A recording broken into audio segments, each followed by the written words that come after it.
And then if I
Good morning.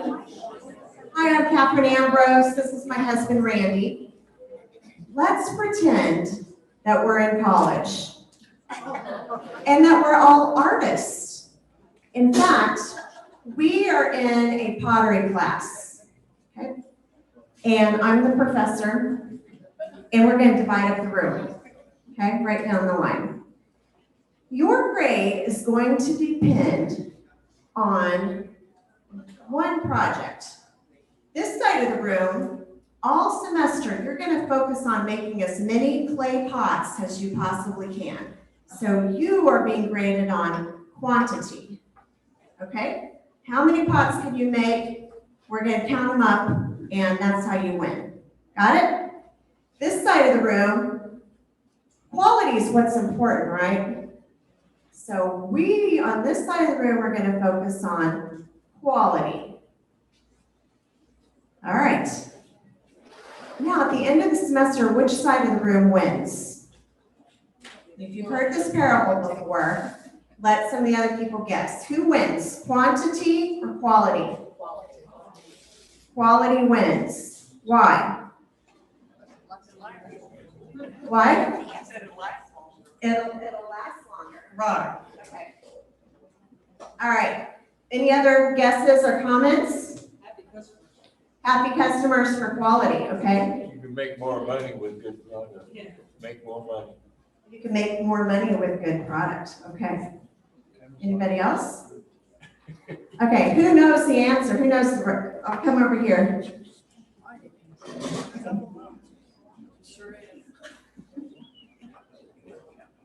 Based on how our economy has been working for the last several decades, and all the cheap things that we get from all the foreign countries that we buy in great quantities, I'm thinking quantity is going to win over quality, because quality is going to be too expensive for most people to buy. What do you think? Makes sense. Okay, he's on the right track. Who knows the answer to the parable? This is a parable that's taught, the quantity versus quality parable. Who knows the answer? Have you heard that parable before? How about some of the professionals in the room? In leadership training? Randy? Do you want them on? He's standing up here. I'm hoping he will talk today. He will talk to you in your home and help you through your real estate transactions. He's not as enthusiastic about being in front of the room. Okay, so the answer is, you guys win. You want to know why?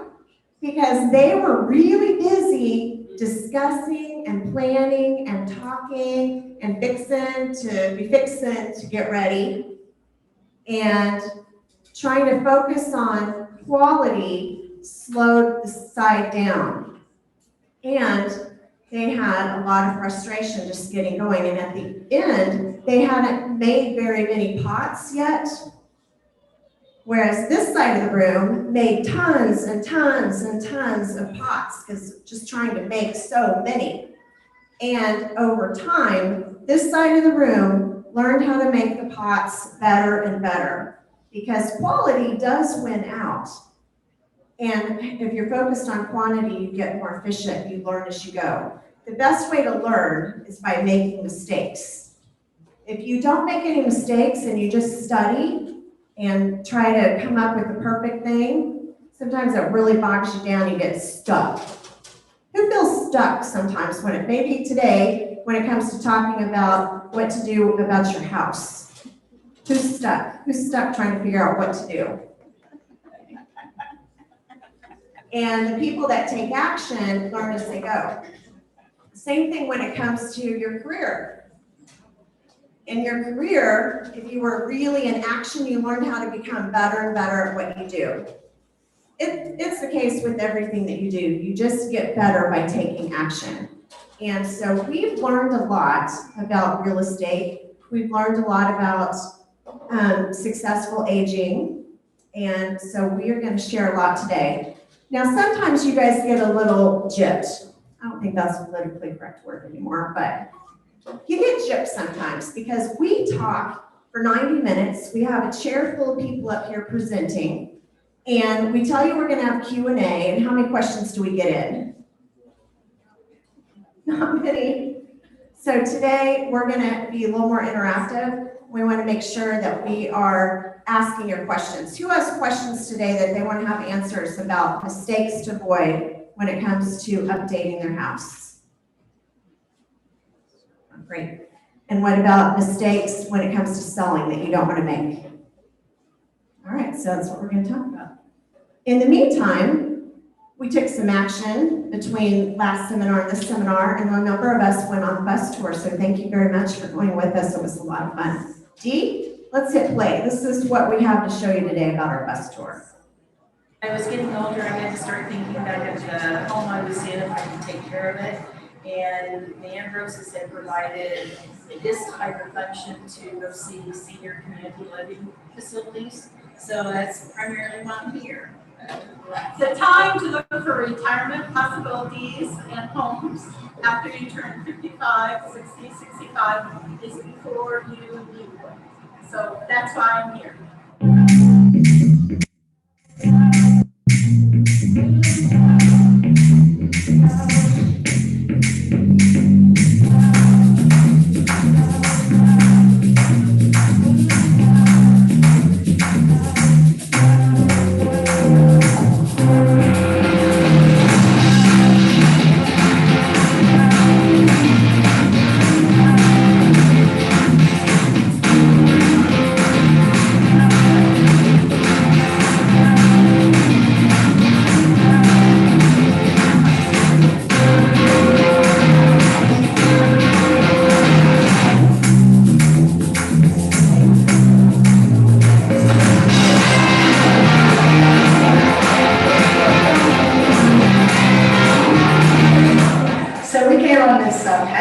Tour just to check out the patio homes. I've only been in the area for about 3 years, living in an apartment right now. Just want to see what was out there. I've learned that I may not be in the market for a patio home in the very near future, but I will be soon enough, maybe in the next 5 years or so, or 10 years, I guess. So it's nice just to get an idea of what's out there.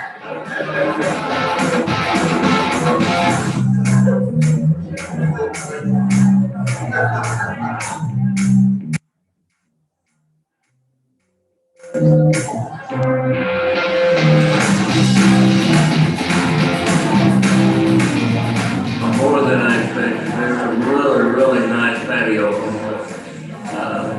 They're really, and I like the garages that have room for a woodwork shop and stuff like that. Of course, I don't care much about what goes on inside, but that's our deal.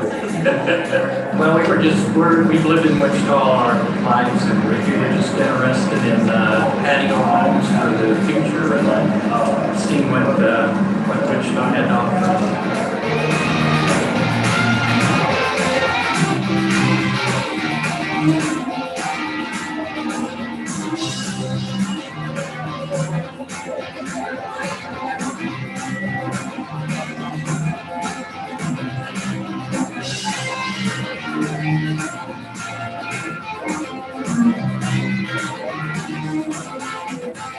For your spouse is downsizing. move into a place where the survivor can age in place safely and comfortably. So thank you for that. Thank you, Dee, for playing that. Ben Laughlin, thank you so much for doing the video. He's doing the video and photography today. So in order to do this program, we just had the most amazing family vacation. This is so exciting! This is gorgeous. It is just like This looks good. There we go. That looks good though. All right, we're going to start the Pledge of Allegiance. Do we have a veteran that might like to come up and lead with Randy on the pledge? Okay, Randy, I think it's you. Did you want to come up? Just going to stand. Okay, let's stand.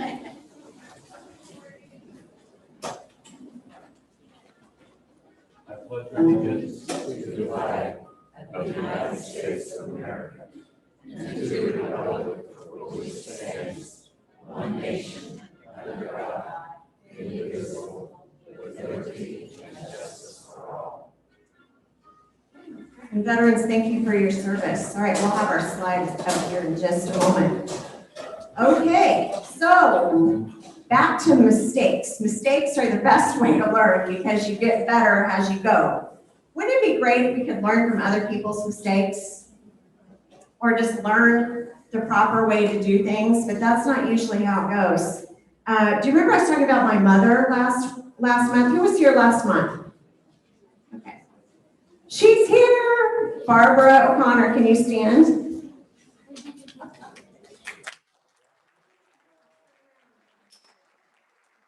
All right.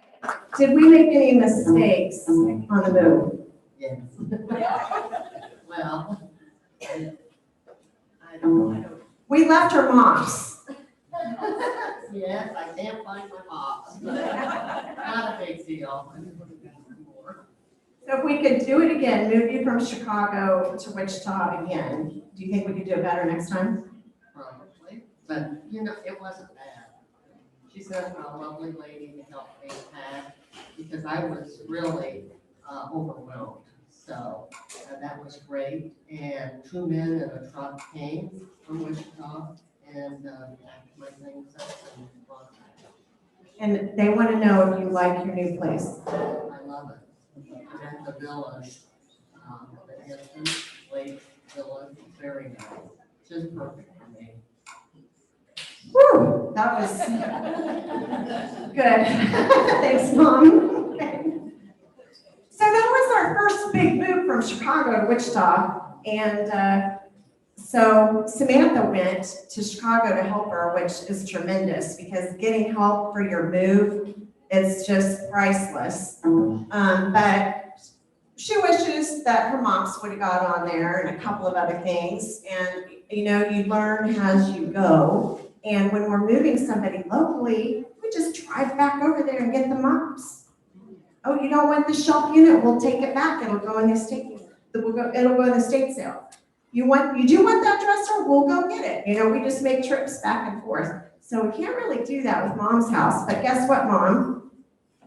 4th of July, we got an offer on her house that she signed, and the changes are here. So we're going to get that done after this, and your house will be sold.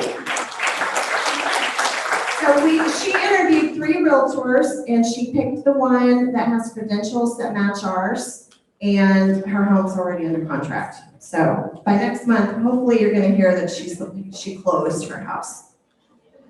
Okay. Oh, we're doing the slideshow one. Dee, if you could. Oh, they're trying to get some pictures loaded, so I'll let it go. All right. Okay, mistake. They're going to have some good stuff for us, I can tell you that. Where's my big notes? Go ahead, Catherine. There it is. Okay. All right. Here's the number one thing. Is there anyone besides me in this room that's a little freaked out about the news today? Are y'all just living your life and everything's groovy? Because it feels to me like a lot of people feel that way. And that I'm like obsessed with the craziness that's going on. and wondering about the future. And we'd be wondering about our future no matter what. I feel like with everything going on in the world, the future's unstable. And so the first mistake that I want to address is missing the market. Because right now, the market is unbelievably fantastic. Have you heard that? Selling your home today, it is the absolute best real estate market that there has ever been in the history of man. And that is no joke. And I will tell you that the real estate market in Wichita is better than the real estate market in Chicago. As a realtor that likes to stay on top of all of the real estate markets and what's going on across the country, we know that all of the real estate markets are experiencing limited inventory, not enough homes for buyers, and there's an intense pressure to compete with each other to get the house and make the seller happy. What I learned dealing with Mother's House is that even though the Chicago realtors think that's the market that they have, and they do have, it's not as intense as our market. Our market is even more, I'm going to say the word, desperate. People are desperate for a house. And so missing the market is a big deal. We've been in real estate a long time, and so we've learned from mistakes and we've experienced a lot of things. What did we experience in 2008? A disaster. How much money were people bringing to the closing on average? It was very, very common to have sellers have to bring $7,000 to $20,000 just to get their house sold at closing because they were so far upside down. Wichita's a very, very stable market normally, but the bottom dropped out more in 2009 than 08. So we started a company called Keller Williams Realty. Have you heard of Keller Williams or KW Realty? We knew that that was going to be the #1 real estate company across the country, and we knew it probably would be here too. So we brought it here to Wichita. We heard Gary Keller tell us year after year, you better make hay while the sun shines, because the market was really good. And he was saying, there's going to be a reckoning. We'd be in a big, huge convention with 8,000, 20,000 agents hearing this message 2 or 3 years in a row. And Randy and I thought, oh, these poor realtors in all these big city markets, oh, I hope they're paying attention. I hope they're making hay while the sun shines. Luckily in Wichita, we don't have to worry about our market because it's so stable. Guess what we learned? We all got kicked in the butt. And we went through that from 2008 to 2012 at least. Guess what we became specialists in? Let's say Randy, what were you a specialist in? Short sales, unfortunately. What is a short sale? That's where I get the bank to accept less than what is owed for the property because the market value has dropped. So we moved out of our role of managing the 2 real estate companies to save sellers that were underwater on their houses. And Randy has way more patience than I do. And he would be talking to the bank every day, different banks every day, explaining why they should take a contract or a price on a house that was less than what the borrower or the homeowner owned and forgive the homeowner so the homeowner could move on. We were trying to save people from foreclosures. And have you ever heard of people say, oh, just give it back to the bank? That's the same thing as a foreclosure, and it's devastating to people's future. So if we could get the bank to agree to a short sale, and the owner sells their home, they never give up title, they sell the home, and they don't owe any difference. And so that's what we were specialists in for quite a while. And most of you probably have your home paid off, or you have really good equity in your house. But when you close today, you can walk away with a bigger check than what you might be able to walk away with when you're ready. So we talk a lot about what does ready look like. So most seniors want to stay in their home forever. I want to be carried out feet first. So we hear that, we know. But if you're thinking about selling, you might think about doing it in this market. We don't know when the market will change, and if you miss the market, you might be walking away with a much smaller check, and that's something to keep in mind. Why do you think the market's so good right now? What are some of your thoughts? Why is the market so good right now? Why are buyers so desperate? What are some of the reasons why somebody might want to buy a home today and not be finding one? Well, my cousin's son is living at home and he's trying to buy a house. And he bids on the neighborhood, in the neighborhood I live in. Sometimes it's 10,000 over the market. And he still doesn't get it. He's not gonna pay that much. Okay. No, he's not gonna do it, but the bids are 10,000 over his, and he can't afford to do that. Okay, so. But people are paying that much over. Oh, yeah, they are. They're paying 10,000, 25, 35,000 over asking price. A week. Yes. So a lot of people will say, I sold my house in one day. I sold my house in 3 hours. That is a huge mistake. You might write that down. You don't do that. You wait at least to day 2. Why do you think you wait to day 2?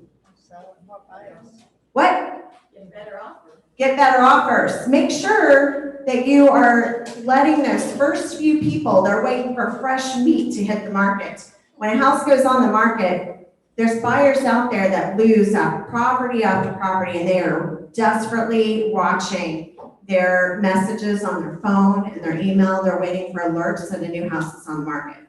So as soon as that beep goes off, they look at it and they make a decision if they want to go look at it.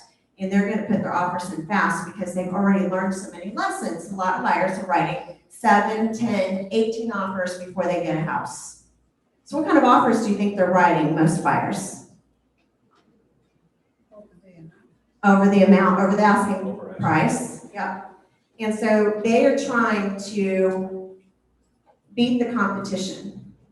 Now, if a real estate agent is trying to help their adult child buy a house, what do you think the real estate's goal is? The real estate agent's goal is? What the real estate agent knows real estate. And they want their precious, darling daughter who just got married to get that cute riverside bungalow. What kind of offer are they going to write? Under the price? Okay, because they're smart about the market and they don't want to overpay. The real estate agent doesn't want to overpay. Do you think that's right? No? Okay, the correct answer is no. Why are they not going to try to get it for a low price? Somebody else is going to get it.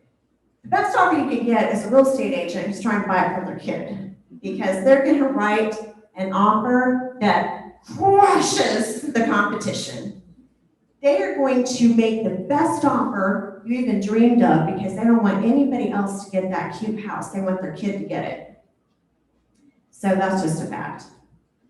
But I'll tell you, some of the buyers that are paying 10, 20, 35,000, 50,000 over asking price, the market turns, what's going to happen? They're going to be upside down, and they're going to need to talk to Randy Ambrose about a short sale. Or they're going to have to borrow some money from their parents, or see if they can get a cash advance, or get money on their 401k so they can afford to sell the house and bring a check at closing. So anyway, so just some thoughts on the market. That's the craziness of the market that we're in. I think world events will play a role in that. We don't know what's going to happen. Some other reasons why it's a really good time to buy is because interest rates are so low.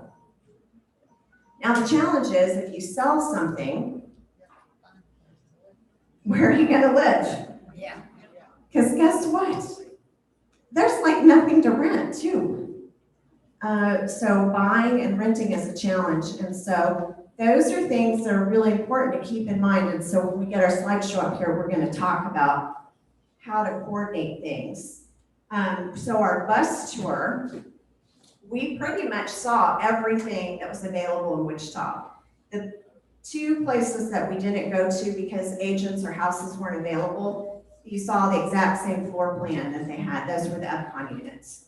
And we looked at homes priced from 300 to 500,000. That's not everybody's idea of the right price range. If we could have shown some that were 180,000 or less, or in the $200,000 range, we would have done it. But there weren't any. So we'll see what's available in fall and load up another bus and take people around and see those.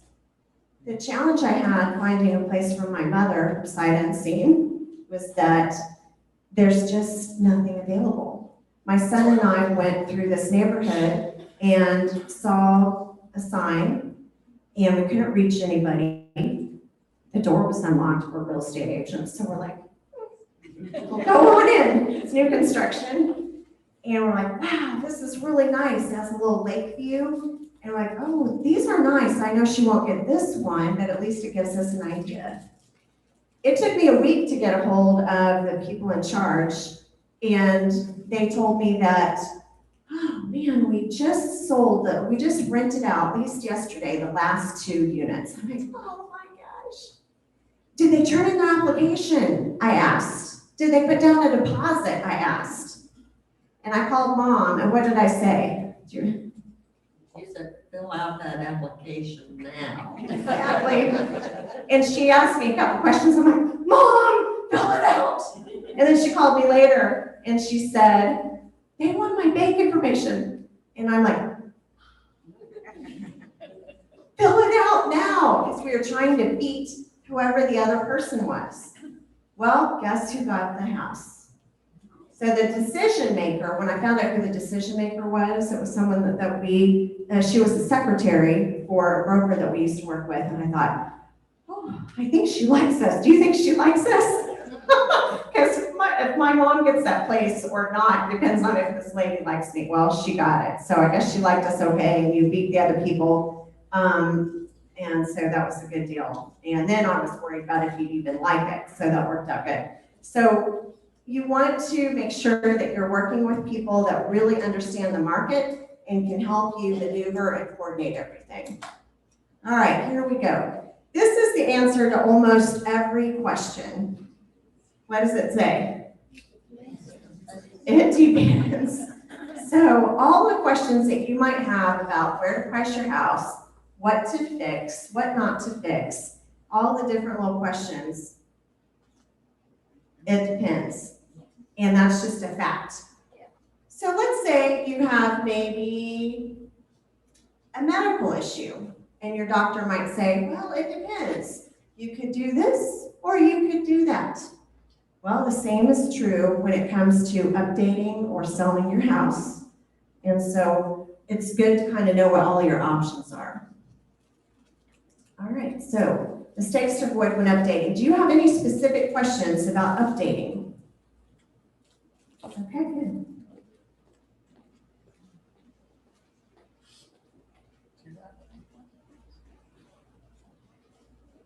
I was wondering about the garage. Most men look at the garage, if you would like seal the garage floor or keep it clean or paint does that make any difference at all? Great question. I'll bring up. And who else had a question back here? Okay, we'll answer them right in a row. My question is about updating the bathroom. It's considered, for Jack and Jill, they considered a bath and a half to be turned into 2 different bathrooms. Or do we just update the existing? Okay, great question. I'm going to repeat both questions. So the first question is about the garage. Men care about the garage. So should we seal the floor, paint it, or whatever? Okay. Second question is, they have a Jack and Jill bathroom. It's also called a Hollywood style bathroom. That's where the master bedroom, you walk into the bathroom, but it's actually shared with the hallway. So you can have privacy from your master if you shut the hallway door, or people can access that bathroom from the hallway. So maybe you have 2 toilets, and it's got a tub shower combination in between. It can be different arrangements, but basically it means the hall and the master are combined. You've got 1 bathroom. Randy, talk about garages. Are they important? Well, that depends. You're absolutely right. The garage is the man cave. That's the first position requirement for the man in the shopping, the average man in the shopping experience. And I've heard a lot of discussion with agents, between agents about whether they should put down the floor coatings or seal the floors or whatever, and they're all wrong. Functionality is the thing when it comes to garage, okay? You want to be able to get your car in and out if that's your goal, or you want to be able to use it as your wood shop. I think that was something you mentioned. So functionality is what you want, so you want it as empty as possible and as functional as possible. You don't want wires hanging from everywhere. It just needs to look neat and clean and functional. Do you agree that garages are important? Workbenches? Yes, ma'am. Because he was on that video talking about woodwork. Okay, so garages are really important. When we're showing a buyer, maybe we're just showing the woman or single woman, we drag her right to the garage. You know, sometimes they say, oh, I don't care about the garage. Yes, you do. You know what? Because your husband's gonna care. Maybe a future husband or a future buyer is gonna care. And a lot of people are gonna measure and see if their new truck is gonna fit in there or if their boat is gonna fit in there. And so it's really about size. Would they like you to spend all of your money making it beautiful? So it looks like something that's out of HGTV? Yes, they would. The buyers would really love that. Will it make you any more money? It won't. Maybe somebody's a little more emotional because they think your garage is pretty pizzazzy, but right now, they can't even get a house. And so right now, there's plenty of people. And so I would say that's up to you. It depends. It depends on how long you're gonna be there and if you're gonna really enjoy it. If you want to have a beautiful epoxy floor and you wanna use it for extra holiday space or whatever, then go for it. But just know that you might not get any extra money out of it. Buyers will like it, that they're not gonna pay you more. Okay, the Jack and Jill bath. I love a Jack and Jill bath. Because if you only have one bathroom on the main floor, it's really nice if mom and dad, future buyers, can have privacy from their master bedroom. So having that is awesome. Should you divide it into two? It depends. It depends on the floor space that is available on the main floor. But ultimately in this market, I wouldn't go to the expense. We've got people lining up to buy listings because they're just not available. Right before the seminar, I was working on my 4th and 5th offer on a property in Derby right now, which again, some people are saying Derby's slowing down, not for me. So if in this market, I would not put the expense of separating and making it two separate baths in a slower market where we have less competition, or a different market where there are more properties to choose from. Then I might try and differentiate my property by making it closer to a master and a backup bathroom. Okay, and I'd rather see you spend your money on your bathroom than your garage. I think if you can paint the garage and it's not a big deal, I think that's nice. I really do. But a lot of you all might not have your garage even sheetrocked. So should you insulate it, sheetrock and paint it? No way, unless you want it for yourself, because it's not gonna make any difference. Oh, yes. I'm gonna ask a question just because I'm a speaker as well, and I see this stuff every day. My question is to you, is it better to fix up some maintenance items or do upgrades like that? Okay, so great question. What pays off better, doing maintenance items versus doing home improvements? Randy? I'll answer that one. Do the maintenance items because you're going to end up doing them anyway. If the inspector calls them out and you haven't done them when you go under contract, guess what? You're probably going to end up doing them at that point. And the upgrades, again, the market is going to bring you the best possible reward right now. Now, if we were in a softer market, not a tight market like we're in right now, perhaps I would change my thinking a little bit and say, do the upgrades to bring the buyer your way. But now we're bringing the buyers your way, even if it doesn't look perfect. If you're a 92-year-old widow with some serious physical decline and you're moving into senior living and you're really worried about maintenance items, what would you tell her? Make your move, be happy, and we'll worry about that later. We don't want you to worry about things. Like if you have a house or you know someone that has a house where they have lots of maintenance issues, probably just sell it as is, okay? If the stove doesn't work, and this doesn't work, and that doesn't work, and you got a leak over there, and blah, blah, blah, we're just gonna sell it as is. If your home is meticulous and tidy, but we see two issues that you can address pretty easily, we'd probably say, let's fix those, and now we have a perfect house. So we've got two people. Larry, I'll be right to you. Oh, okay. Larry, number one. It's just the way I said. If you've got an older home and you want to put in an egress window for your basement, will that increase your value on your home? Great question. What do you guys think? All right, you have a basement bedroom that's not really a bedroom because there's no way to get out of there. Maybe there's no window at all, so it's called an office. Or it has a tiny little old-fashioned basement window, so it's still an office. If you want to make it a bedroom by putting in egress, an escape window, a big daylight window that you can open, climb into, climb a ladder, push the top off and escape, does that make you more money? Again, that depends, because it's going to be a significant money outlay to do that project unless you can do it yourself. A good friend of mine did one 2 years ago for about $800 total cost, did it himself. But are you happy handling that concrete saw and making that perfectly straight line? I'm not. And I do a lot of work myself. So it depends on the area and again, what properties have sold for in there. If I had to generalize it, adding a single bedroom in the basement will roughly increase your selling price by anywhere between $3,000 and $8,000. $8,000 is the price I was quoted for 2 companies. For what? By 2 companies? Now, honestly, that's high unless you've got some extenuating circumstances. If you're really considering it, let me know. I'll put you in touch with some folks that can do it for less. But again, you're looking at it the right way. What's my cost? What's my reward? Now you need to get a real estate opinion as to whether that will make sense in your property, in your neighborhood.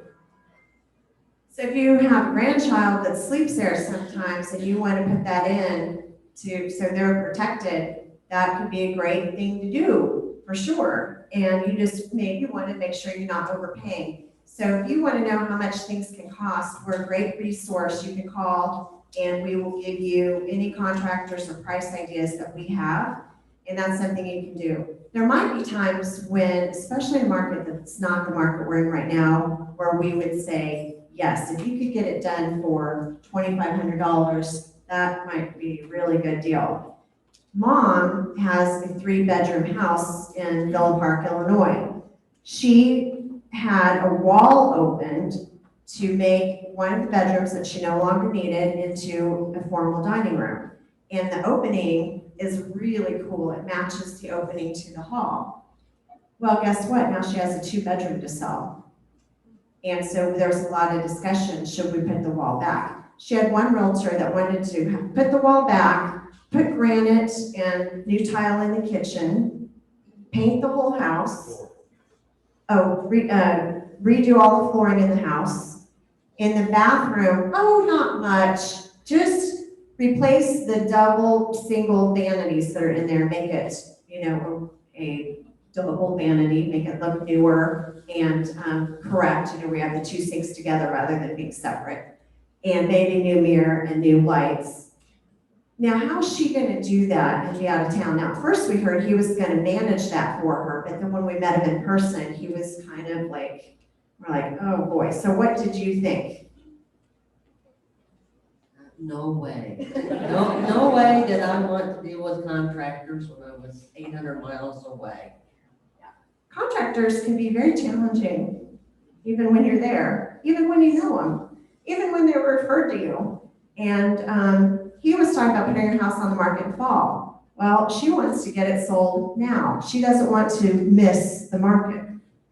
And she doesn't want to worry about how long it's going to take to sell her house. And it didn't make any sense. The price he was quoting us as is was way more than what we could tell by looking at the comps in the area. But we wanted to give him the benefit of the doubt. And then he said, and then if you do 20,000 worth of work, it's going to be worth this huge, giant number, which is tempting because two other realtors said it was worth this. And he said it's worth this. And so we really had to talk about that. But Mom was right. That would have been a nightmare to deal with contractors. And he was trying to make it sound really easy. Oh, you just put granite in, you just do this and just do that. And so we're gonna have a painter come first, and then you're gonna replace vanities and countertops. And what's gonna happen with your new paint? The painter's gonna have to come back. I mean, you're talking about you're talking about flipping your own house, doing major, major work in hopes that you could get this big number that didn't look attainable. And the realtor that won the job, she said the kitchen's gonna need to be reconfigured because the stove is separate from the counter and cabinets. And I'm like, duh. If we would have said, yes, do all that, the buyer that bought it would probably just redo it. And so there's a lot of things that just depends. There's a lot of discussion that has to be had on almost every update when it comes to thinking about aging in place or selling it in the future. Carpet allowance or carpet? Ooh, carpet allowance or carpet? That's a great question. What do you all think? New carpet or give a carpet allowance? Carpet allowance. What did you say? It depends. I need some stars. She gets a star. And the answer is? That's the one I can say, it doesn't depend. Do the carpet. Now, what I'm gonna hear from 90% of you is, well, what if the buyer doesn't like the color? The buyer's gonna like the new. They're gonna like the not stained, the not cat clawed, the not traffic pattern. They're gonna like the new. They're gonna like the smell of it. So do the carpet. An allowance is just more money that you're gonna end up giving away. The carpet goes in before. Well, they can just do that themselves. Well, they will, and they're gonna beat you down in price in order to help them fund it.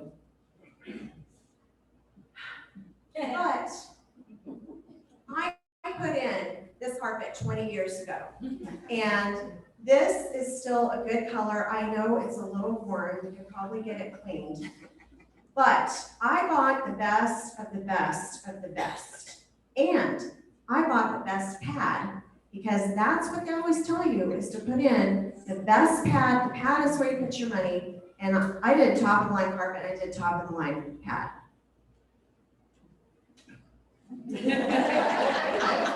There's so many ways I can go with that one. My response typically is call Bud. Bud's our guy. You put in carpet that will look very nice, smell very nice, look clean, match your decor, and be dirt cheap. Because you're not going to be living on it. You want it to look nice for the buyer, and they can destroy it as they will. So sometimes sellers will say, we're just joking, but sellers will say, well, I want to go pick it out. Why? You aren't going to be living there. Well, I don't want to put that cheap stuff in because I put in really nice carpet. Well, do you want to pay nice new carpet, nice new pad price for that? Because really, we just want to look like a fresh start. Buyers want a fresh start. They don't want to move on to somebody's 18-year-old dirt. It might look pretty good, but still, y'all been living on it. And maybe your college-age son years ago had a cat. You know, who knows what? And it could be the best carpet and the best pad, but yuck, they don't want to live on it. And so you just put in cheap. Now, if you're the 98-year-old lady and there's too much to be done and that's going to be stressful, we're just going to sell it as is. And sometimes you're going to, well, I'm going to say that when you sell as is, because there's things to be done, there's not enough reward at the end. If you're just going to spend $1 to make $1 and you're going to go through all kinds of nightmare contractor stress, it's not worth it. But if the house is empty, you've already moved out, and you can just call Javaris and give them their credit card number, and Bud knows what we like to put in, that can be money well spent. You got questions over on this side too. Okay. This is fun, Q&A. I always knew it would be. In terms of color, when you're doing this, do you go with bad colors, or would you recommend the traditional neutral colors to apply to appeal to the largest number? That's a good question. I can yell Carpet, color, it. Neutral. 4 colors. Neutral matches the basic decor, not too bright, not too dark. In fact, the trend is a little bit right now darkening, whereas we were very light for a while. But anything that's neutral and easy to blend with, but not bright colors. No blues, no purples, no greens, no pinks. Oh, pink is like this and that. Now we're hurting feelings. Okay. Then you call for it. Okay, one of the mistakes I made as a young rookie agent was I suggested to, just happened to be a senior seller, that she should put new carpet in, and she said yes. And I knew that was gonna be a good thing to do. So I'm like, yes, oh, good. And then she was so excited about it, she had me over to look at it. What do you think happened? Pink. Not even pink, it was purple mauve, and it was horrendous. And I'm like, oh my gosh, I really messed up because I got her to do the carpet, but I didn't help her on the color choice. Okay, who else has questions? About tearing out carpet and replacing with wood, engineered wood, or luxury vinyl. Very popular. Okay. Very popular right now. So that would be a yes. If you're gonna live on it for a while, I mean, it depends. It depends on, sure. So people like hard surface today. So anytime you can do hard surface instead of carpet, buyers are gonna like it more, but that might not be the best thing to spend your money on. So if you're gonna sell a home in a month, it might be, it depends, it might be way better to just put in neutral, inexpensive carpet so it just looks fresh. And then they can rip that new carpet out if they want to, because the new carpet is there to serve one purpose. What's that purpose? Sell, and sell the house for the highest reward the market will bring. We don't care if they like the carpet color. We don't care if they would have rather have wood. They can do whatever they want. What do we care about? We care about how much money you walk away with. And so we're looking at how do we make money? That sounds kind of like not great. You know what? But don't you need money? You need to get money out of your house. Yeah. How important is landscaping? How important is landscaping? Okay. So I'll talk about that a little bit. Landscaping is important. Unless it's already like ruined. Then we'll say, don't worry about it. If you have beautifully landscaped yard, that can be very appealing. Well, in today's market, they can't find a house. So they're gonna love it, but they're gonna love anything. Okay, it could be like burned out, you know, they're still gonna buy it. And they'll probably still buy it for the same price. So, but landscaping is always nice. But a lot of times we work with seniors and they'll say, well, we feel sad every time we pull in the driveway because the house doesn't look the way it used to look. The yard doesn't look the way we used to keep it. It doesn't matter. The expectations or the standards that you have for your yard might be more than what you can do right now. It's just not going to make a difference in any market, and certainly in today's market it doesn't. Now sometimes we have master gardeners, and they have the most over-the-top amazing yard, lots of flowers, and just incredible. That can backfire because it freaks buyers out. They go, oh my gosh, I can't take care of that. I'll kill it all. Some people buy it because they love it so much. And guess what happens when we drive by 2 years later? They killed it all. Or they ripped it out, they can't take care of it. So what else would you say on landscape? Mow the lawn, that's about it. Mow the lawn. In this market. In this market, just mow. Did that answer your question? Okay, who's next? Cherie. So if you were gonna have one thing that you updated, or one or two, what would be the most profitable thing that you would want to update in a home if you were gonna be doing it anyway? Guess what my answer is? It depends. So it depends.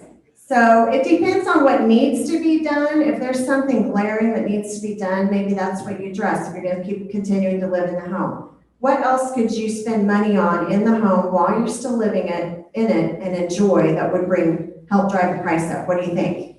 Kitchen or bath? Kitchen or bath?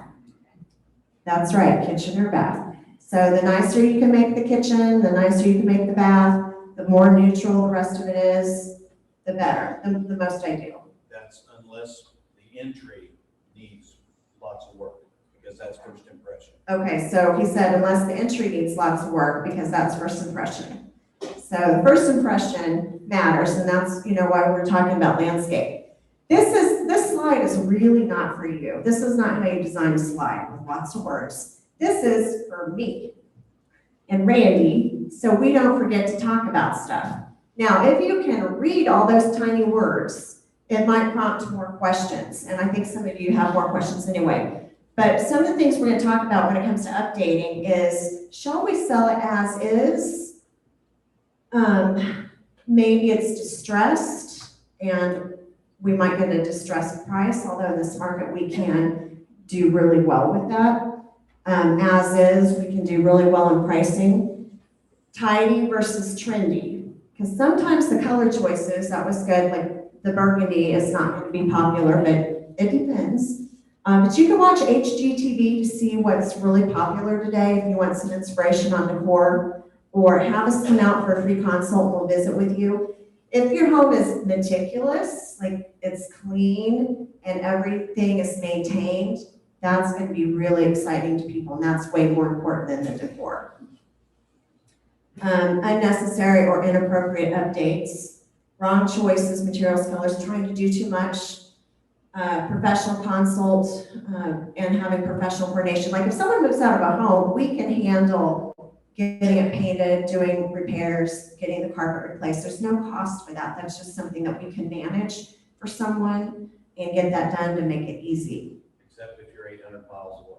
Unless you're 800 miles away, then we needed that other guy to take care of that. Some other things I thought about, worried about the wrong things. So sometimes we'll go over to someone's home, they're like, oh, I just have so much I'm worried about, and they'll show me the grout around the bathtub. I'm like, oh boy, because it's really more about where's your house, what kind of floor plan do you have, how much space do you have. Most buyers are they're not looking at the grout, they're not looking at the tiny things. So we want you to remember the big picture, because like with Mom's house, we're talking about, it's gonna say 2 bedrooms, even though it could be 3. Maybe in Chicago, you might not have central air, and you're competing with people that do. That's not something that can really be changed. Not having a basement, not having an attached garage, having a 1-car garage versus a 2 or 3-car garage. So that's something that you really can't do anything about. And so don't worry about the grout, don't worry about some of the other stuff, because it really matters what you have to sell. Overspending, paying for contractors. So overspending is a big deal. So the home inspector is going to talk a lot about that too. Spending $1 to earn $1. If someone's going to buy an investment property, they want to get it for a low price, spend a little money on it, and sell it for this. Okay, they're not going to buy a house, spend some money on it, and then sell it for this. Okay, they're looking for a wide spread. We want you to think about yourself as an investor. and making sure that there's enough return in the money that you spend, and even more importantly, the time and energy and stress that is involved in doing anything. Contractors that don't show up. A lot of people say, oh, these contractors, they didn't come. I don't know what I did wrong.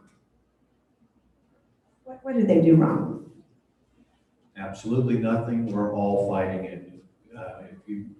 Anybody out there has tried to hire contractors to do minor fix-ups, major fix-ups in the last year, it's tough. It's tough out there. So we've got resources, but even ours are stretched pretty thin right now. And some of our best ones recently have been fired because they didn't show up.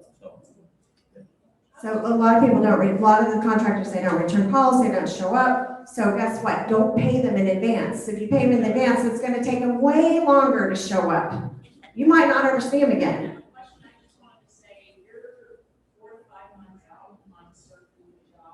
Oh, yeah.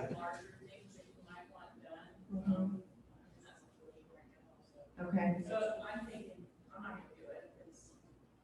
Yeah. I gotta wait 5 months to get on schedule. Yeah, unless it affects the quality of your life, I would just rethink that, really.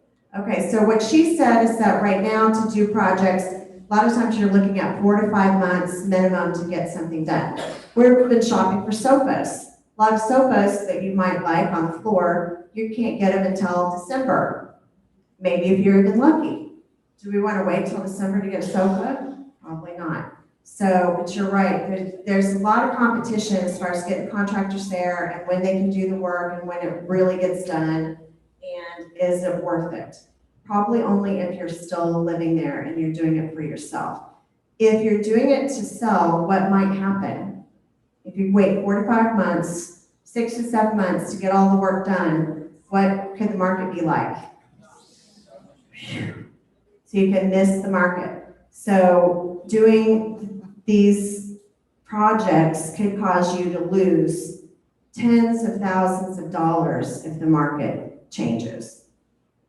Just think about those people that were in it.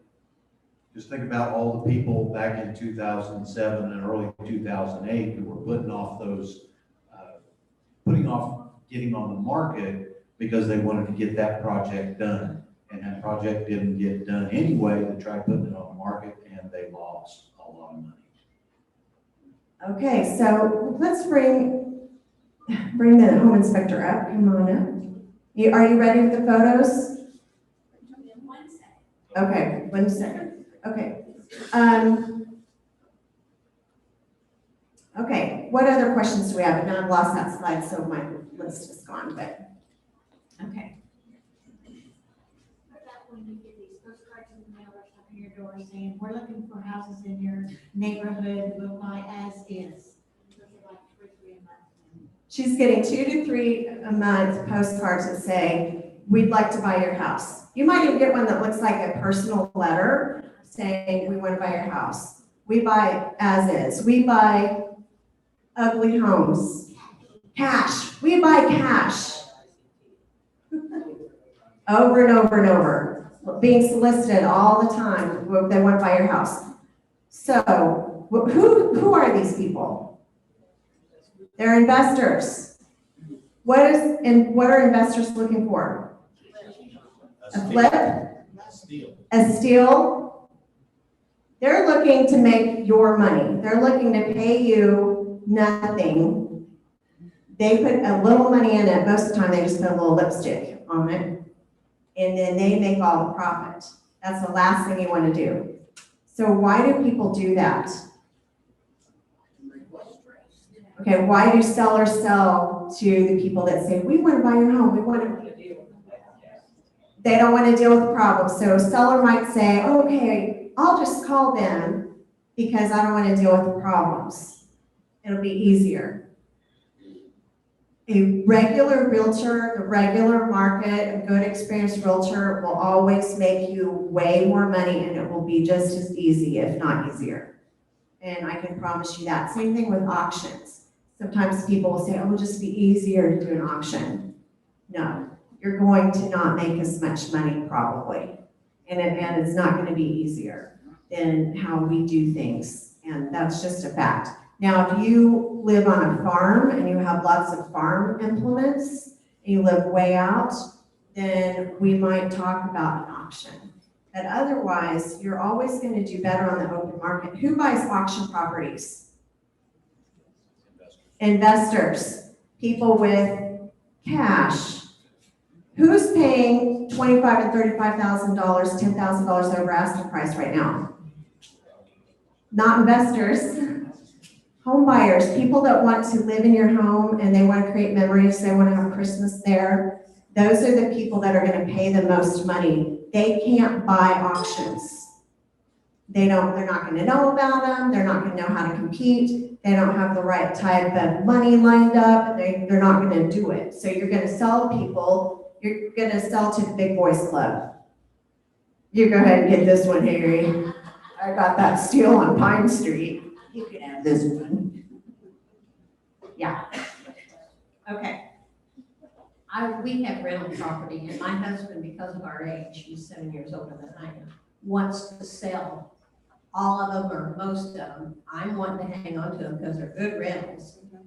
And we've had the same people call all the time saying, we want this property. We've got people that want to have this property. Is there a formula to figure out if it's if it's better to hang on to them or sell them since the market's up? Well, first of all, you might get some advice from your financial planner and your wealth advisors and your attorney, Legacy Legal's over here. Get some advice on the amount of money if you sell it, capital gains and that type of thing. That's number one. I think right now in this market, it depends for sure. We can talk about all the options. But when it comes to selling all of your rental properties, I think right now is a great time to do it. We just put 5 investment properties on for somebody. She's got 2 units on 2 of them, so like 7 units. And she's gonna bank.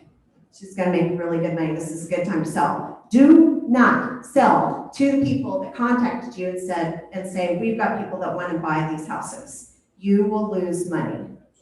Put it on the real estate market. Don't private sell.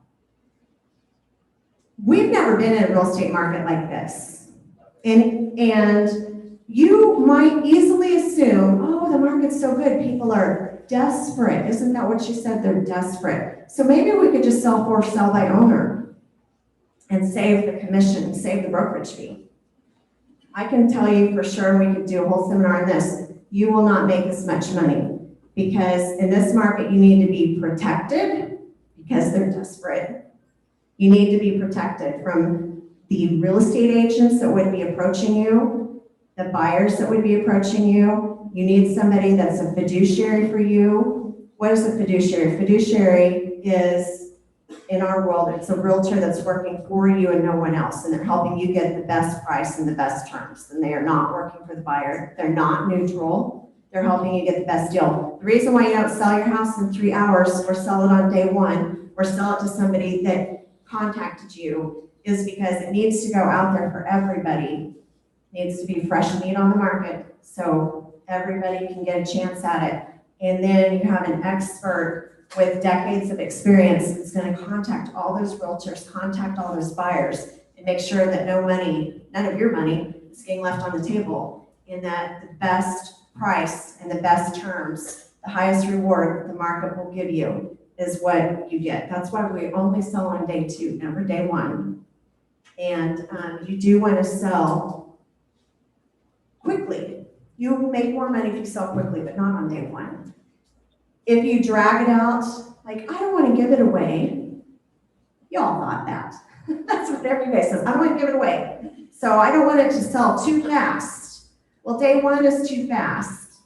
Day 7 is not too fast. In fact, we'll talk about that when we get to selling. Okay. What makes a pretty entryway? It's warm, inviting, painted. Not scary. Not scary. It just needs to be bright and inviting. So a lot of homes built in 50s and 60s, didn't have really good lighting as you walk into the main living area from the front door. That's something I've had people spend just a little bit of money on. But again, I've got resources. I've got an electrician that works for, I don't know how he stays in business. He works very, very inexpensively. So that is something that's going to increase the shoppability, if you will, of the house. But other than that, it just needs to be bright, warm, inviting, and not scary. Okay, in the hat back here. Come on up, Eric. And you two back up here. All right, we're going to get 2 more questions. And we're going to hear from the home inspector, and we'll talk a little bit more about selling and finish up with more questions.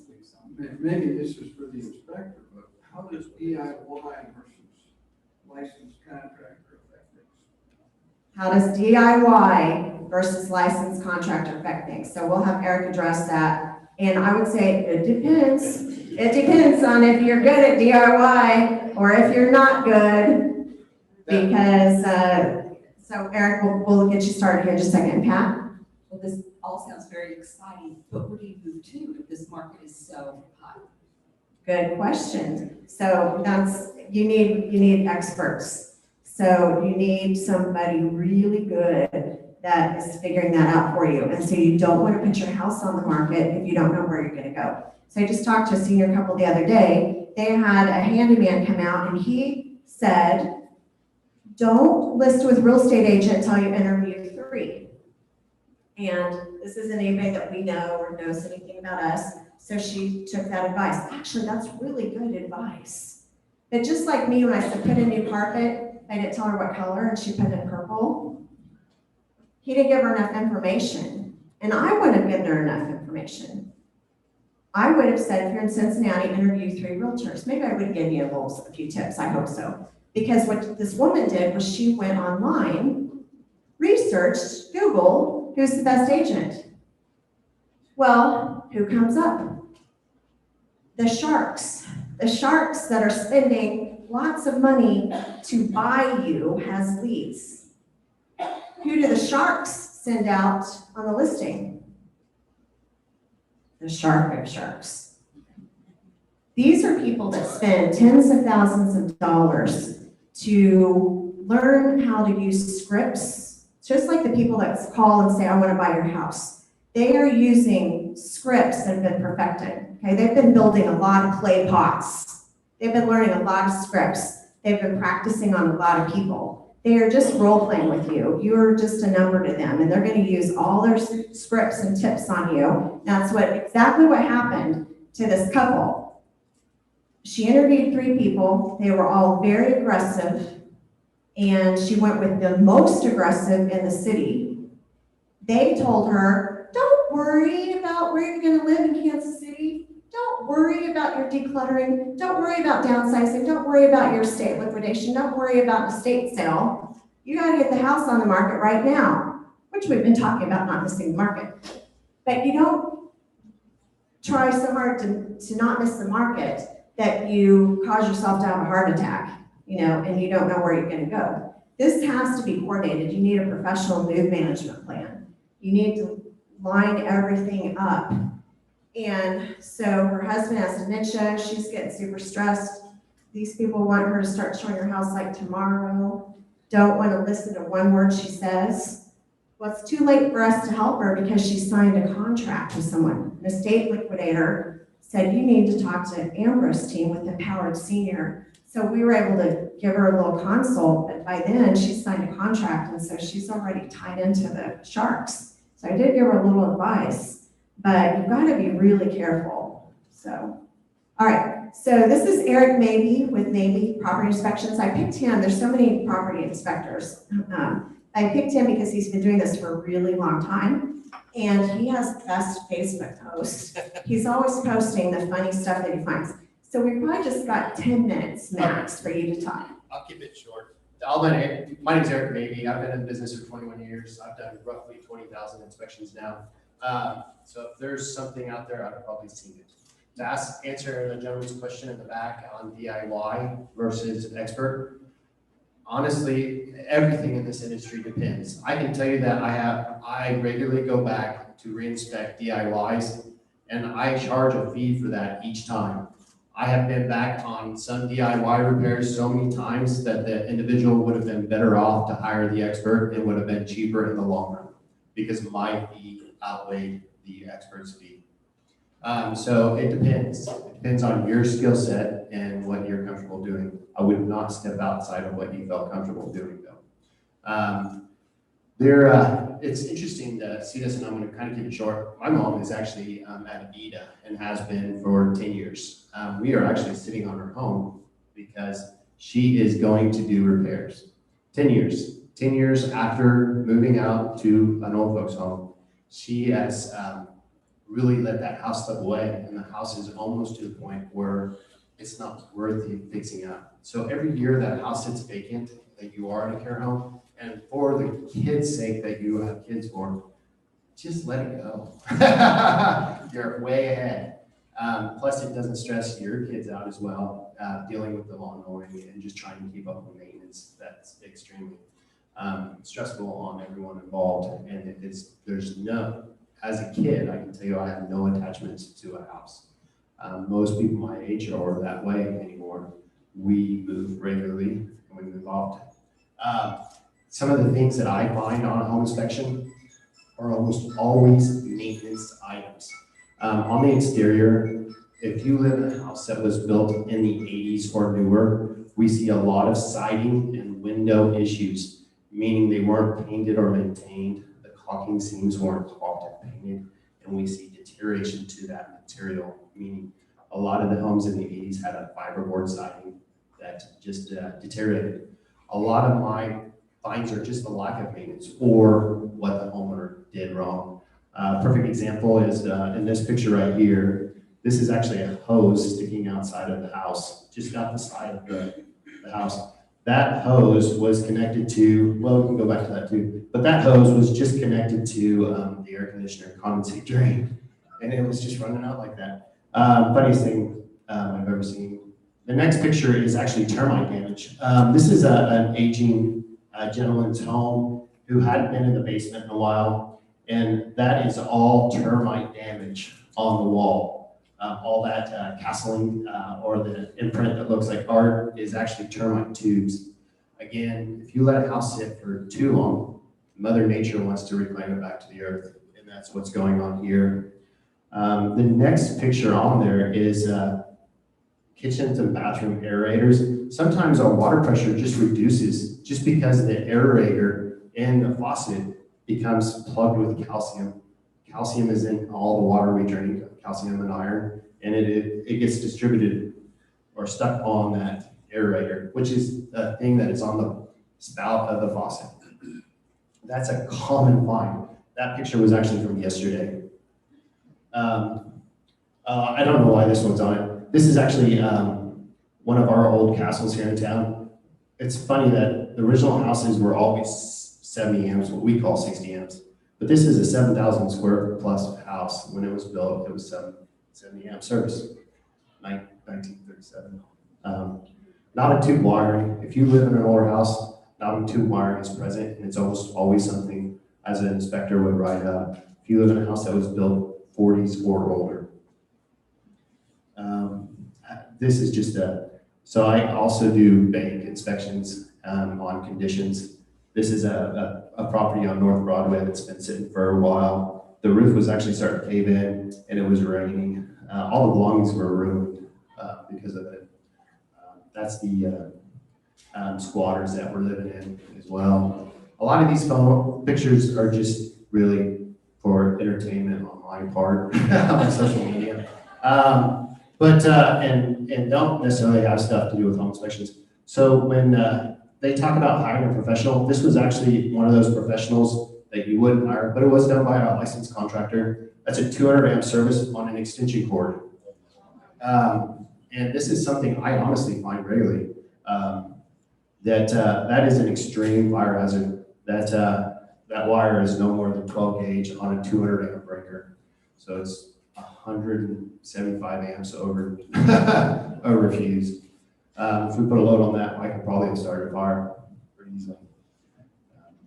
And then this is just a picture. We, at one point in time, Montgomery Ward was mailing out homes, and this is one of those kids. But to go back to what we have on the inspection side, a lot of what they're talking about really, in my opinion, is just put it on the market, because the market is so weird right now. I'm literally working 7 days a week just to keep up with the demand. I've never seen, in the 21 years, I've never seen it this way. And I was before the 27,000 crash, and it was extremely busy. I saw people filing for bankruptcy, buying a house, but I've never seen anything like this. And I don't know that it's gonna be a crash, because the lenders are just saying that our market has been so behind since 2008, and what we're seeing is it just trying to catch up.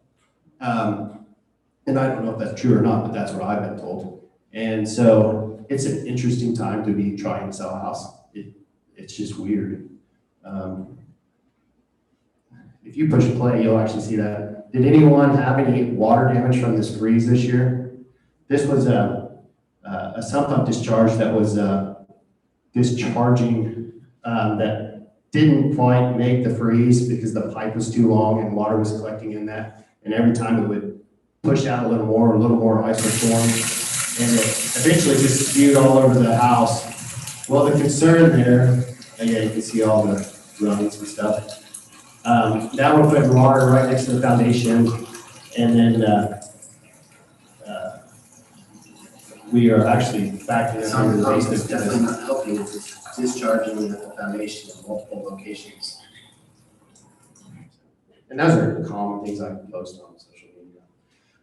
I have a limited time, so I was going to try to answer questions that you guys might have as far as what I would do during an inspection process. So, our house was built in '76, and my husband always kept it in pristine shape, but then he lost his abilities to do that, and so I know some of the things that he did probably are not acceptable, and I'm looking to downsize in the next year or so.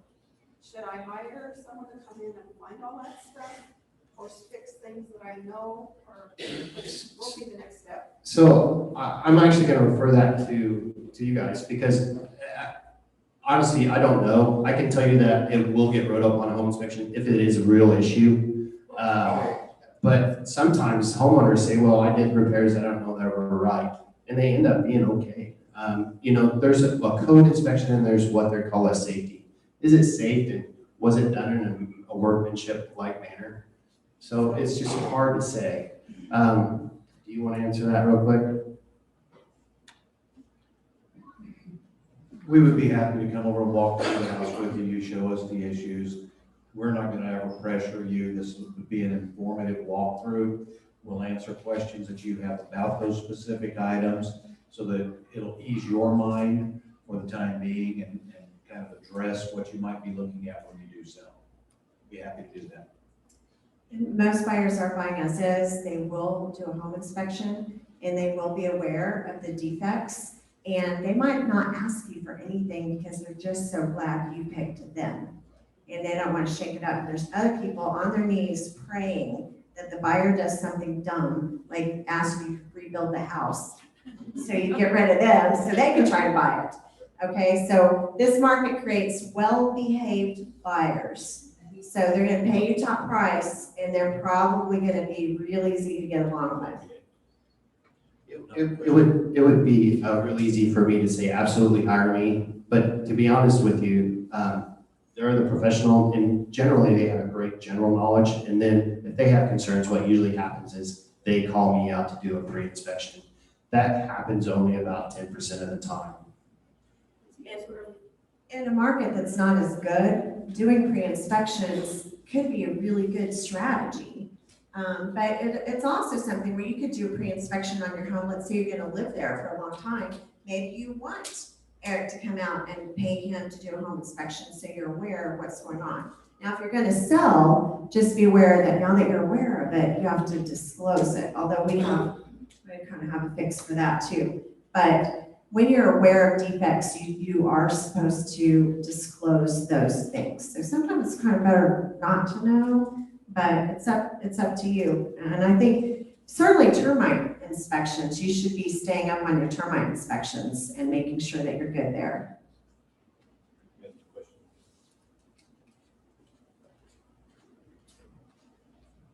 We have a 1936 home, bought it 7 years ago. It's knob and tube. They made basically a minimal change, bring it to code to change the outlets by the sinks, water source.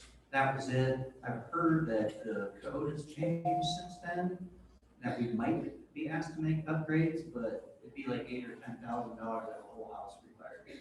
Okay, good question. Should you rewire from a knob and tube? So sometimes, I'm gonna let Eric answer that question, but I'm gonna tell you when it comes to real estate, especially the market that we're in, the knob and tube might be okay as far as the buyers go, but I'll let Eric answer the safety question. So knob and tube is prevalent in a lot of homes, pretty much any home for 40.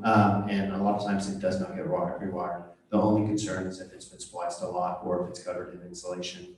I know that some codes have changed, but I don't think they're enforcing it strictly here. If anything, they're just putting GFIs or arc bolts on them and go from there. But it depends on how many times it's been manipulated over the years. The market right now, though, I can tell you that usually by the time I get to an inspection, there's a sigh of relief that they're actually getting it home, and that's just a weird thing. But knob and tube, if you go to the writer of code check, he lives in a house that has knob and tube, aluminum wiring, and regular SGO cable. And he maintains the philosophy that if it has not been molested and if we're still carrying on the character of the home, it's fine. So we like those sensible answers. So your home does not have to be up to code when you sell. So some of you might remember being pregnant and people would come up, touch your belly, and they would tell you what their birth experience was. You know, people just scare you to death. Same thing happens when you go to sell a home. They'll say, oh, that's not up to code. You're going to have to fix that. Well, be careful who you're getting advice from, because you need to be getting advice from professionals that are actually in the business and know the truth. What kind of price are we looking at on average for a home inspection? Good question. How much does a home inspection cost? The average is around $325 right now. I wanted to go back to, we were talking about to pre-hire. If you don't plan on leaving the home and you're having health issues or you're just wanting to maintain your home, I do those quite often. I have a gentleman that had developed some mold in his lung, and he wanted to know what was going on in his house because of it. And so we went in and did an inspection. He had no plans on leaving, and it's not a real estate transaction. And so that report and that transaction looks a lot different than a real estate sale that we're kind of talking about today. Okay. Well, Eric, Any other questions? Yeah, if you can hold on, I'm sure they both think of questions. Okay, we just have like 10 minutes left. So on the updating mistakes, buying a new roof. Don't buy a new roof, please, without talking to us, because there's a lot of ways that we can help you get your roof covered. When you call in a claim on a roof, you do not want to be the person talking to the adjuster. You want to have a crack shot roofer, we know who they are, that meets your adjuster at the house. Let them do the talking, because they know how to sell it and get it through if they think they can get through. And they also can take a look at your roof and let you know yes or no whether they think they can sell it to your insurance company, okay? Because really, you shouldn't have to put a new roof on in Kansas, because we have enough wind and storms that maybe shouldn't spend that money. Updating, trying to guess what buyer wants, trying to guess what inspections will require, pass or fail. Inspections are not pass or fail. Inspections are about getting all the information, getting the facts together, and there's no pass or fail. It's a negotiation between buyer and seller. So if you sell your home as is, they're still going to do inspection, and they could change their mind and decide they do want to ask you for something, but it's always easy for us to work that out.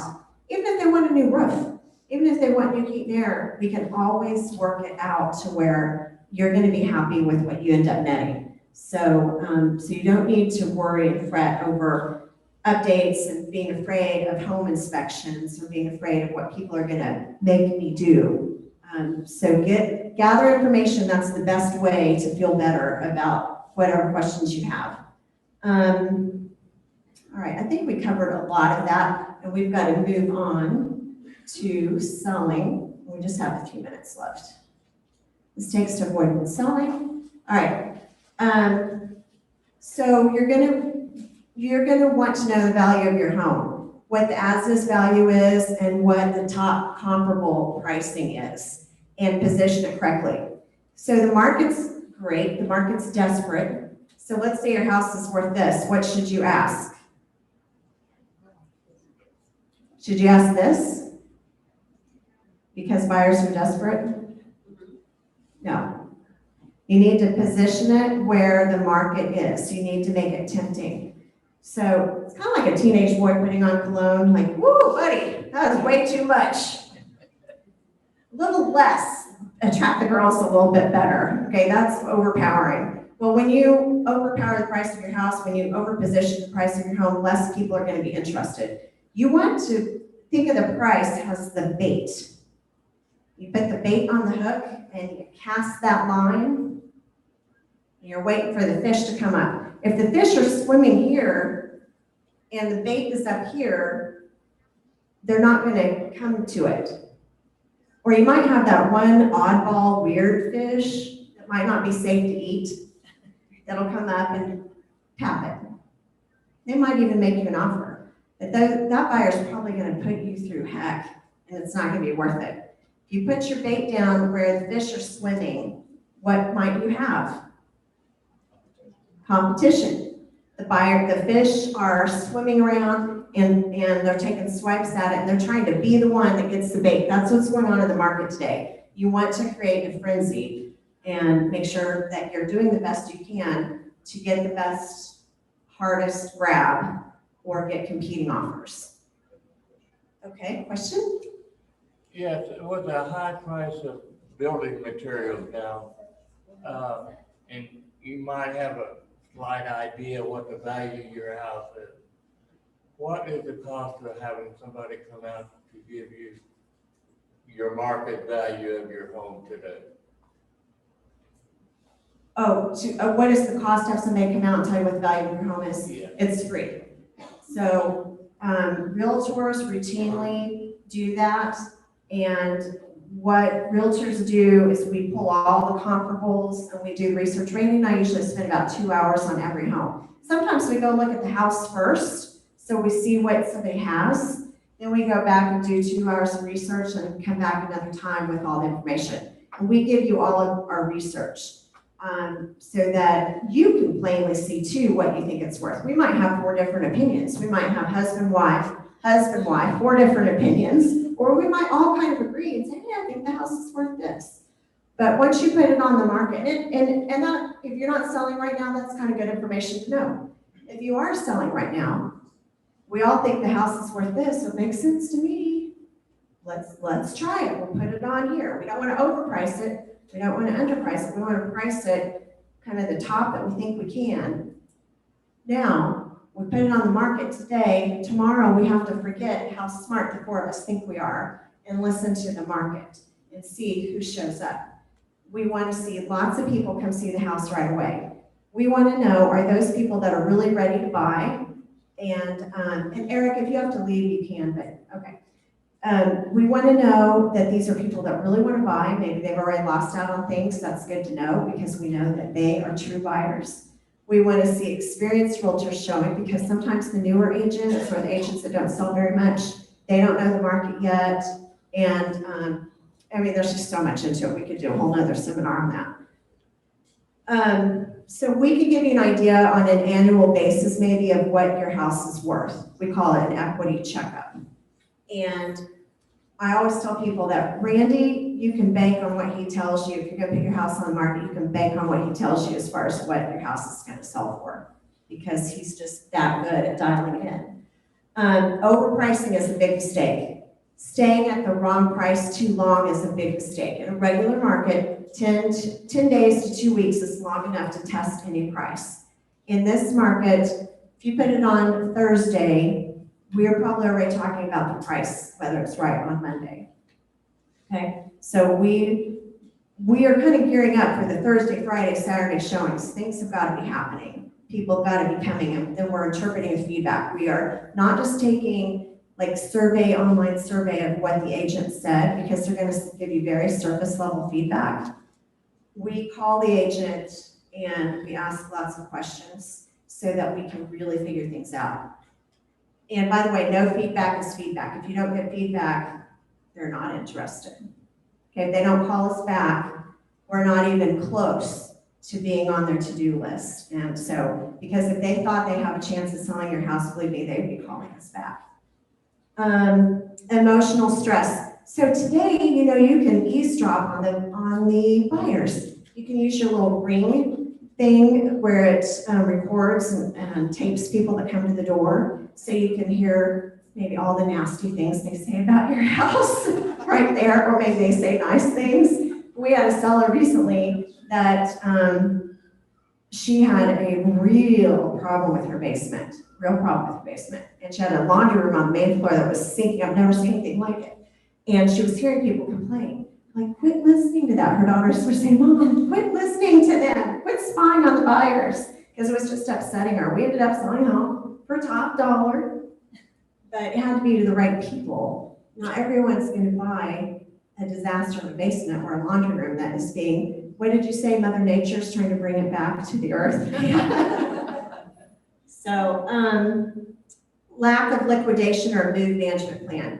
You don't want to just throw your house on the market. You need to have a plan, and you need to, if you're exiting the real estate market, you're selling your last home, you need to have people that specialize in that and know how to help you coordinate everything so that you don't have major problems. We say we help people avoid heart attacks, accidents, illness, and stroke. And you need to have somebody like that. That's what we got for Mom. Somebody that understands the tremendous overwhelm.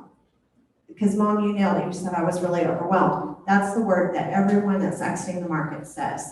I'm overwhelmed. And so you want to work with someone that knows how to get you from overwhelmed to overjoyed, and knows how to handle all this. And they're not just looking at it as a real estate transaction. Making showings inconvenient or awkward. If someone is not well, they're on oxygen or something, they don't need to leave the house, but they also really shouldn't be visiting or being asked lots of questions. You don't want to talk to the agents, and you don't want to talk to the buyers. So I have oversharing on here. Don't talk to the buyers. Don't let your kids talk to the buyers. If your kids are helping you move and they run into buyers, don't let them talk to the buyers. And my brother was at her house yesterday, and he talked to the buyers. And he told them something was working that we already reported is not working. But we've had a lot of issues with that, here in Wichita. So we don't want anybody on your side talking to anybody on the other side.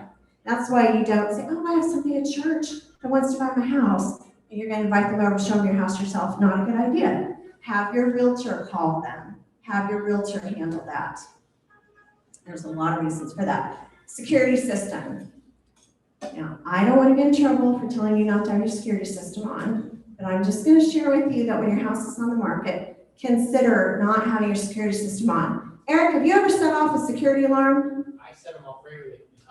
It is very entertaining to me when the police show up and I'm it's the greatest concept for your neighbors. It is very frustrating for the buyers as well. It's very frustrating for the buyers. He says, I set them off on a routine basis. It's entertaining. Guess what? The realtors are not entertained by it, especially if they haven't been in the business for 3 decades and they haven't sold as many homes. It is going to freak them out. How well do you think a rookie realtor is going to deal with the police rolling up? Not well. Guess what? They're going to flee. They're leaving. Your alarm goes off. They're not going to look. You lost that showing. Now, I've showed many homes where the alarm's going off and you're like, you're going through the house, but you're in a hurry. You don't want to be there very long, and you're praying that somebody's going to shut it off, which they might or might not. But sometimes it's so loud, you just are bleeding to try to protect your eardrums. It's not good for those alarms to go off. And guess what? They're going to set them off almost every single time because they're nervous.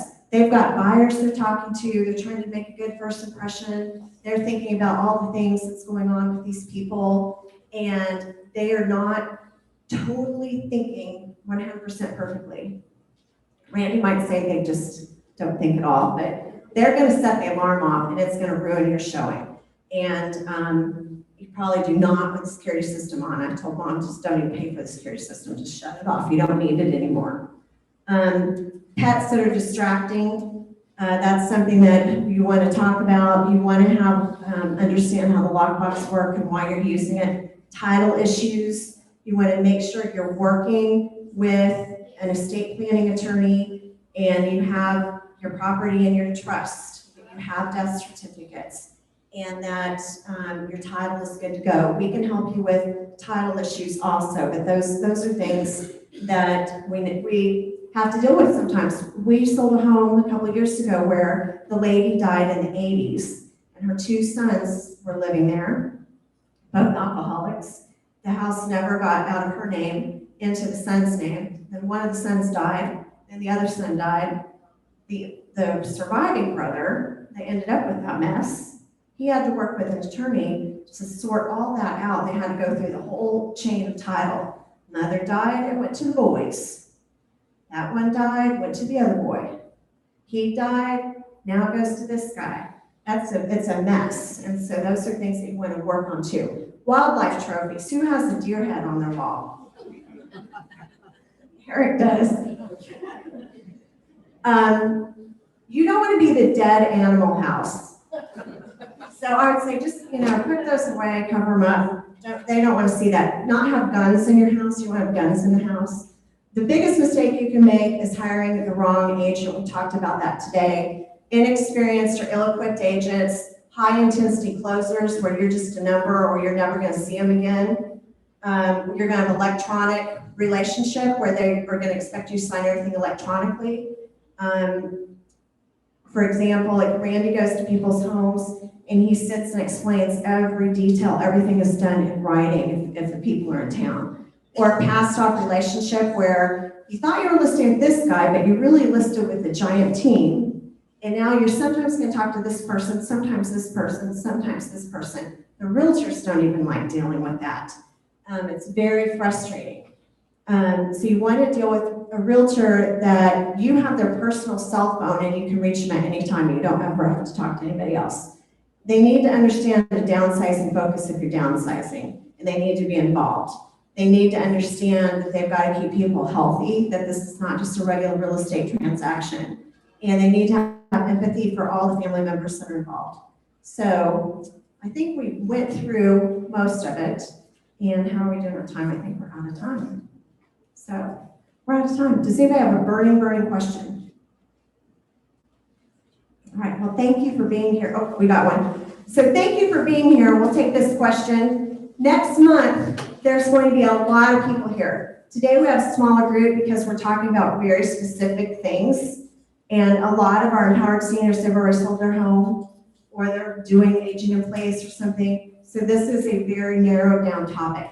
Next month, we're going to talk about the king of all topics, and that's dementia.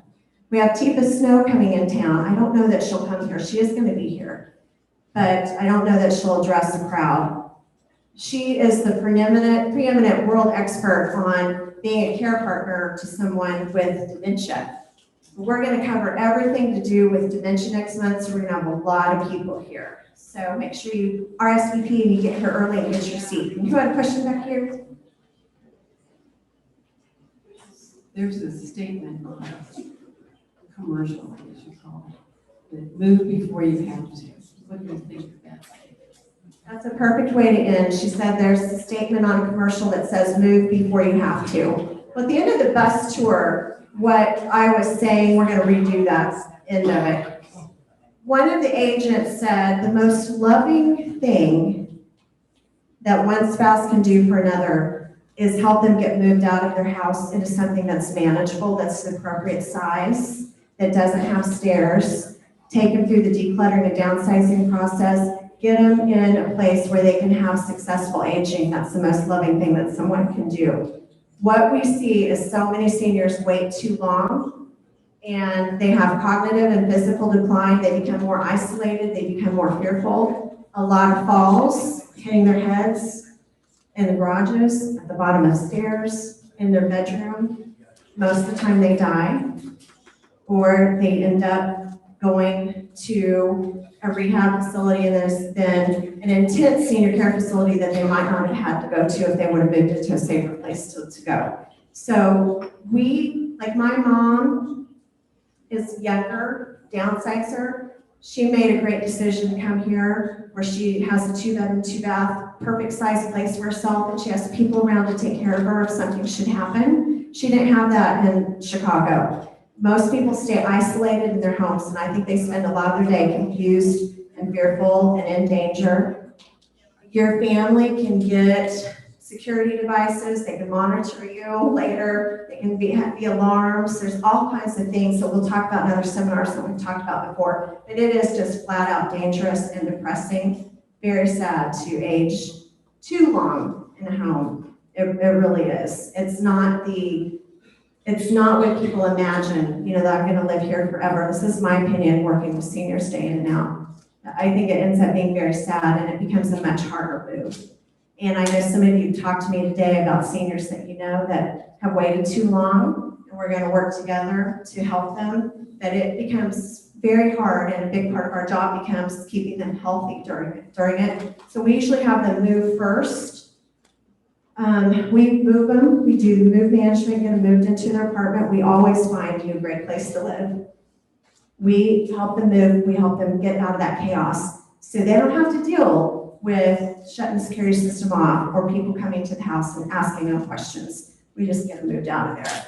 And then we manage the estate liquidation and make everything easy. We take things back and forth, bookshelves and the end tables and different things, and we make sure that they have everything they want in their cute little patio home or their cute apartment, get them all settled, and then we help them get rid of everything else. That might be getting the son to come get his motorcycle, the daughter to come get her prom dresses, whatever it is, we take care of it, and we help them figure out the best way to dispose of everything. And usually it's estate sales. So sometimes we do consignment for estate sales, and sometimes we do donations. So and we sell things on Facebook Marketplace. So we have a strategy for everyone that's custom designed for them. So, all right, thank you. And we're around for questions, and you can always call us anytime. Next month, please come for dementia. We're going to teach you how to prevent dementia, if that's possible. We think there's some things that can help. We think there's some things that can stall your symptoms, and we're going to teach you about how to be a good care partner. All right, have a great month.